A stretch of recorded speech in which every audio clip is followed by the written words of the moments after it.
So zero DTE options, this is recovery rates for zero DTEs. Zero DTE option markets are some of the fastest and most liquid available for option traders. So far, research has been encouraging for approaches based on premium selling and capturing profits aggressively. And actually, our research was even positive when you did the opposite and bought options. You just had to be fast. Everything is fast. Like you got a couple of minutes to a couple of hours. You don't have all day on the zero DTEs. But one of the things we don't talk about is how do you handle losers? For the research, we've been letting losers go all day. Is there a better way to do it? And when a zero DTE short premium trade is looking bad, what have been the costs and benefits to holding on, hoping for an improvement versus closing the trade and accepting defeat? Tony and I, just so you know, first move we make is we try to make an adjustment. Defensive. First move is defensive. Yeah. Second move, we accept defeat. We are not going to fight this before noon, 1 o'clock. Yeah, hopefully before the first few hours. Yeah. Like we will make one attempt or two attempts to fight it. Selling premium also. Yeah, we're premium sellers. Yes. We'll make one or two attempts to fight it, and then we will accept defeat. We're not going to let it go to hell, in the afternoon. 18 months worth of research looking at selling strangles, 35 deltas, 25 deltas, and 15 delta strikes. We checked at these positions this is central time. So 10 a.m., hour and a half after the opening, noon and 2 p.m. We isolated those trades that were down and those trades that were down by at least 10% and 25% of the initial cost. So you sell something for $5, 25% it goes to 10% is $5.50, 25% is $6.25. We examined how those losing trades performed when they were inspected and the close. Was it better to exit a loser or give it a chance to turn around? All the trades were assumed to close at mid-price, which is a little bit misleading because you're probably going to want to do it. You're probably going to have to do it a tick or two worse. And also just to save on margin. Not misleading, but that's the only way. Not misleading, but it's the only way for us to figure it out. So just take off another nickel or so. And also, if you want to buy the wings, which most people do, you have to take off about another dime, the whole process. So, all right. Better to exit a loser or give it a chance to turn around? What's your gut? I mean, I exit a loser, so I exit a loser too. Right. So let's hoping that wins. I'd be okay if it doesn't though. I'd be fine. Yeah. Let's go next slide. And obviously, Size didn't know how many slides there are, so we haven't looked at this prior. So go ahead. No, we've been busy, and we've been, too busy trying to fix trying to disrupt all Victor Jones' theories on the war on life. Okay, so these are 10 a.m. losers at greater than 25% of the initial credit. 10 a.m. losers at greater than 25% of the initial credit.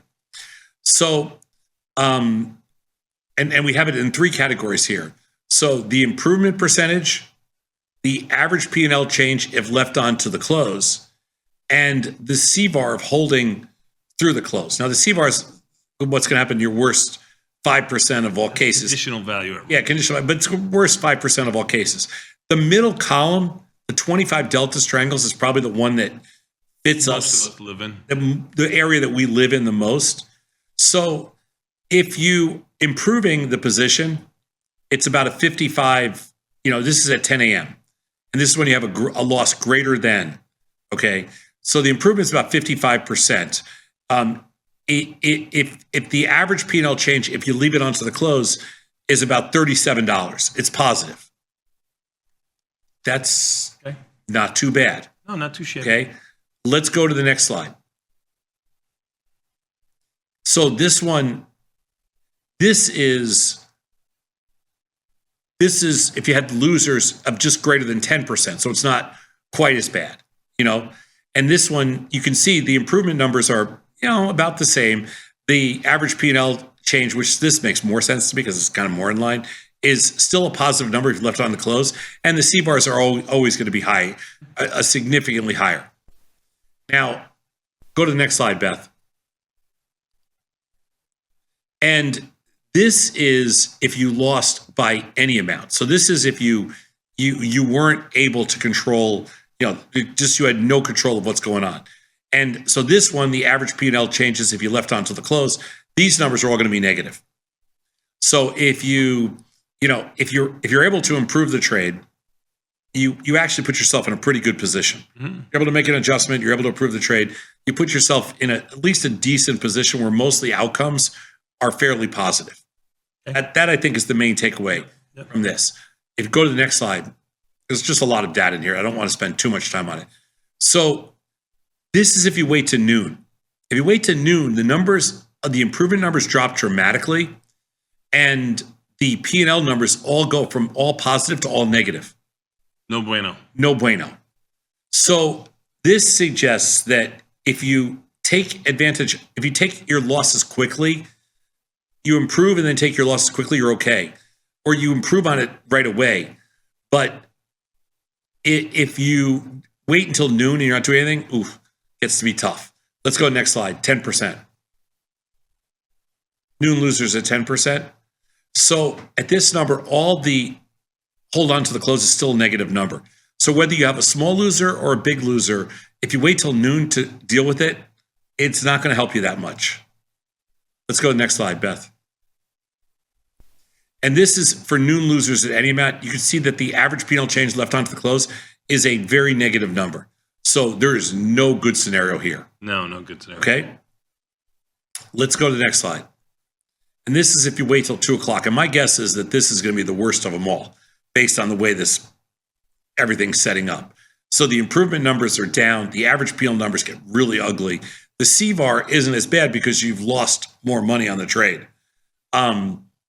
And these numbers are all bad. Go to the next slide. And this is at 10%. All the numbers are bad here. So the improvement, there's no good scenario of waiting for a long time to make an adjustment. This is almost as clear as day. Do this early and do it early and essentially move on, I guess. Let's go next slide. Should be any amount. Yeah, every single number here is a negative number. This is not pretty. So the longer you wait, the more trouble you get into. And the numbers just don't bear out. If you go to the last slide, I think it is. Yeah.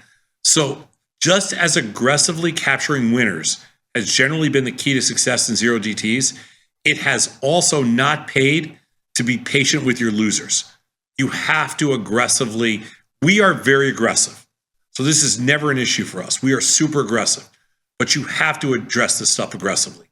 Trades that were down early in the day recovered reasonably well, but losses at noon or later were better off locked in than waiting.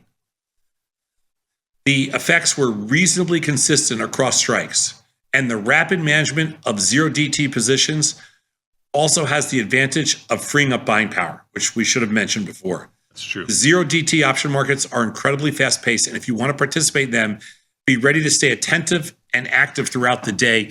All of our research has pointed to, if you're doing the zero DT trades, do something and do it fast. In that first half hour, 45 minutes, 1 hour, either take your profits or make your adjustments. You can't set it and forget it is really what it comes down to here.